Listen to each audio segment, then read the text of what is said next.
সংসদের ভিতরে আপনারা দেখবেন মাঝে মাঝে একজন অবৈতনিক শিক্ষক তিনি আমাদেরকে সবক দেন। এইটা সংবিধান, ওইটা সংবিধান, এইটা ধারা, ওইটা ধারা। আমরা বলেছি গণভোটে হা বলুন, কিন্তু হা যখন বিজয়ী হলো, যেভাবেই হোক মেকানিজম করে তারা যখন ক্ষমতায় চলে গেলেন, তখন হাটা তারা ভুলে গেলেন। এখন বলতে বলতে এসে তারা বলতেছেন আমরা কখনো সংস্কারের কথা বলি নাই।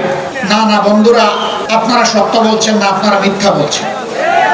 কারণ আপনাদের 31 দফা সংস্কারের দাবির প্রথম দফাই হচ্ছে সংস্কার।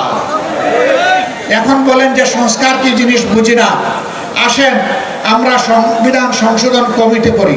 আমাদের সংসদের ভিতরে আপনারা দেখবেন মাঝে মাঝে একজন অবৈতনিক শিক্ষক তিনি আমাদেরকে সবক দেন।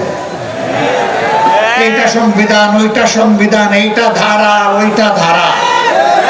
আমি জিজ্ঞেস করতে চাই, সংবিধান এবং কার্যপ্রণালী বিধির কোথায় আছে?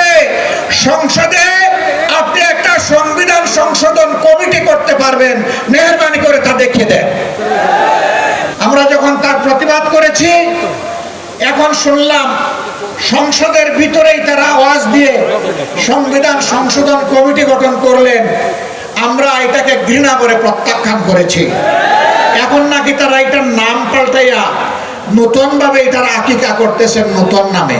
তারা এখন বলতেছেন বিশেষ কমিটি। জনগণের সাথে আর কত ছলচাতুরি করবেন, আর কত ধোঁকাবাজি করবেন?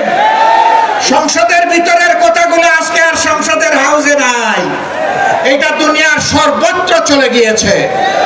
পদে পদে মিথ্যা বলবেন, ধোঁকা দিবেন, পরিণতির জন্য তৈরি থাকুন।